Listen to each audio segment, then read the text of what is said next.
Welcome to Clover Creek. This is our off-grid cabin. We've been here for two and a half years. Almost 2.5 years. It's really small. It's like 800 something square feet. When we first moved in, the tenant had left all of their stuff. There were dirty dishes in the sink. The bedroom was over here. And we had so much junk to clean up.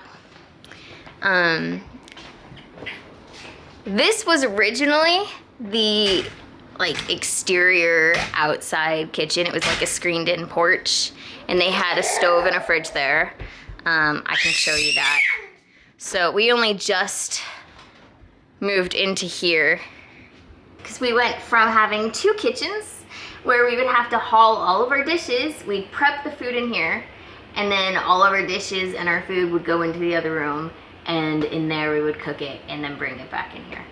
So super obnoxious, but now we have 1 kitchen and we actually have a bedroom. So it's nice to have some privacy, especially with the little one. So our propane runs our water heater and our fridge and our stove. Originally, we didn't have a fridge because we don't have power, and propane fridges are super expensive. We actually threw this one away in our trash pile because it was gross. And then we looked at the prices of new ones, and we pulled it out of the dump pile and cleaned it up. So we have a fridge. But anyways, our fridge and our stove are propane powered. And so for the first few months, we had to wait till the spring and the roads to dry out well enough for a propane truck to get down our driveway, because it's pretty steep. It's gravel, and well, it takes a beating sometimes in the winter. We kept all of our perishables in that room and closed it off with the windows open, so we would be able to keep our food cold for the first few weeks. And we cooked on the wood stove, actually, because it has a couple plates on it. We just cooked on that, which is fine. But we have a lot of camping equipment, so we just use that until we were able to get propane. One morning, Clutch was doing dishes. He's like, why is there chicken on the roof? And we caught a ringtail sneaking in and stealing our food. So that we made our first friend on the property. So where I'm standing right now was a wood-burning kitchen stove from like the 1920s. Removing it opened up the space so much. There's no solar or anything like that. There's no hydro. At first we had a gas power generator that we would turn on sometimes when we wanted lights, or when I wanted to blend something, or charge our phones and computers. We also have a Jackery that we got, a solar powered generator. So in the summer times, we just hook it up to the sun, rotate the panels, and we're good to go. In the winter times, we get, I mean, if you could tell right now, it's overcast, which is typical. We get a lot of rain up here and a lot of cloudy days. So in the winter, we run the gas generator for, you know, an hour a day, just to jump it back up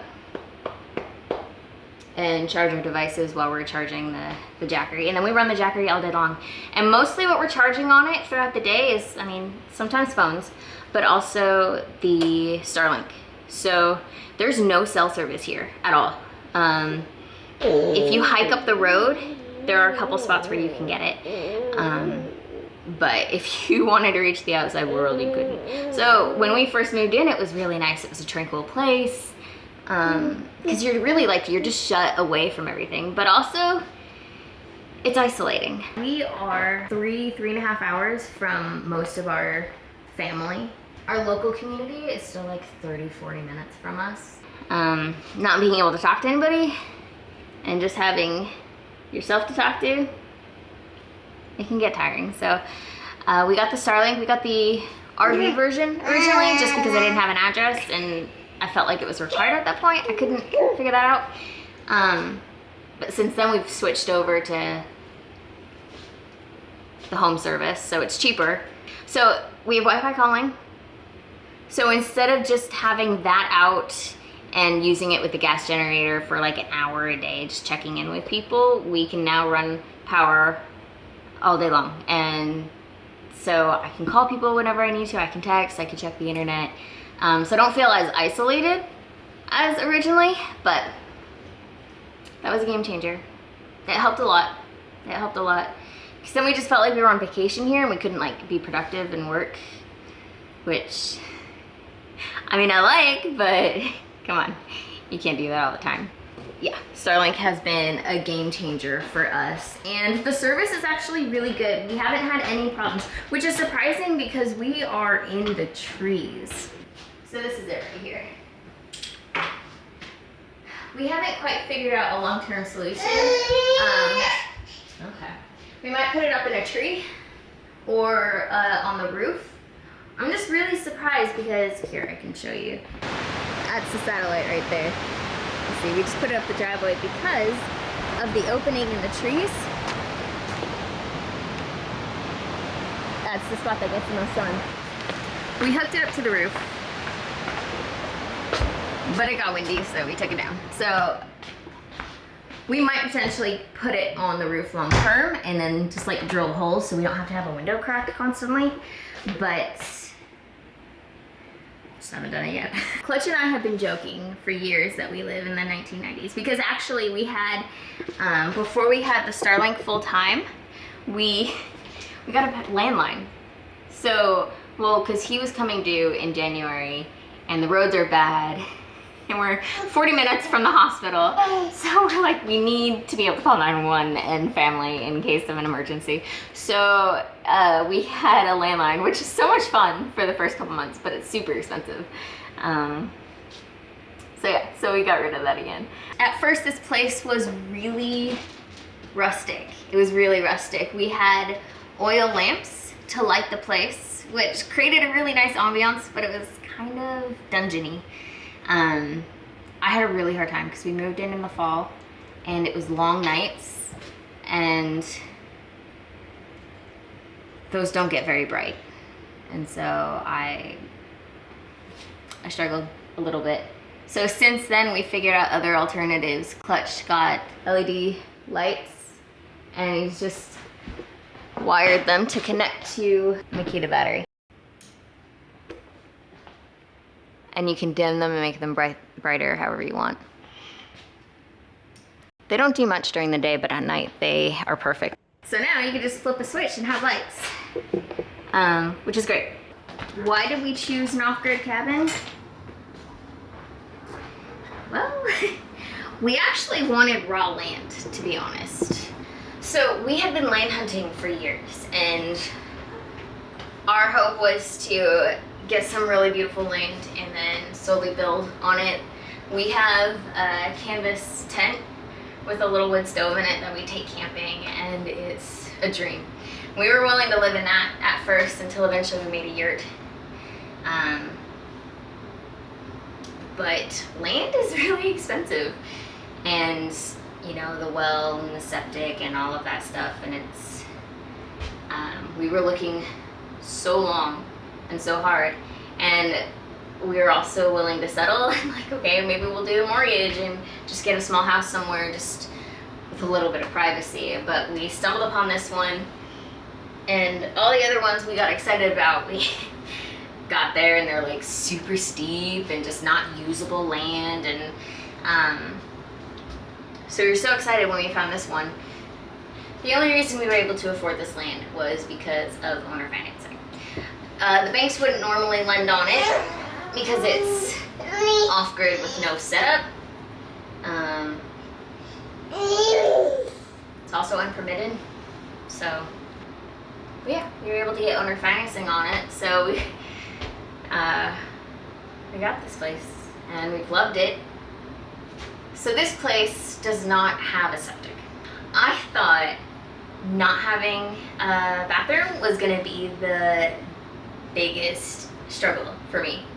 Clutch and I used to do wilderness therapy, so we were out there for, you know, weeks straight, so it's, I can handle it, but I was like, dude, I'm gonna want a toilet so quickly. And when we moved in, it's been fine. I didn't care. We have an outhouse, and we made it pretty. Yeah, we have an outhouse. It's sanitary. I mean, it's like, it's a hole in the ground, It's all going to one place, and you fill it up, you just put some dirt on it, and then move the outhouse. We'll probably have septic before that happens. And we have a shower. We have a bathroom in the house. It just, the toilet leads to a bucket, which was full of crap when we moved in, so that's nice. So we just don't use it. It's just not worth it. We will get septic eventually. It's just, we're fine. It's not a priority. It also doesn't have a well. There's a water storage tank that we fill up every about 6 weeks. We have to pump up water to it. It's a 30-40 minute process, no big deal. It's been great. What are our plans for this place? We plan to get solar so that we can bring our deep freezer up here, and we don't have to run gas generators anymore. We're in the works of doing that. We have to chop a lot of trees in order to make that possible. So I think that this spring we might have that. The weather here goes between the 30s and 105. So it gets pretty hot in the summer, and I struggle with that. But the winters aren't too bad. They're a bit rainy and dismal, so that is hard. This is the only heat we have for the house. Our wood stove, which does a very good job. If it's not enough, then I'll make cookies. We have a washing machine that we hook up to the gas generator. We will only use it with that. We won't use it with the Jackery. We'll just use it with the gas generator while it's charging the Jackery. So we'll do a load of laundry, and in the summers, we hang it up outside. But in the winter, it's just too cold. And so, I mean, it's not very cold, but it doesn't dry the clothes. So what we do is we have a clothing rack that we have in here, and we stoke up the fire real good. And then we just have laundry everywhere around the fire to slowly work it. But I mean, that's like, it takes 12 hours to 24 hours for clothes to dry. So it's super obnoxious. So yeah, not having a dryer, annoying. But I'm also not willing to waste the energy. That makes sense. We really aren't, I don't feel like we're sacrificing and we're missing out on anything by not being connected to the grid. Maybe there's something. I can't think of anything. That is our off-grid cabin. It's small, but it's the biggest place we've lived. This place isn't perfect. It's got a lot of issues, honestly. But we love it, and we're excited to continue to learn about how to survive out here. Thanks for being here for the journey. If you have advice, please give it.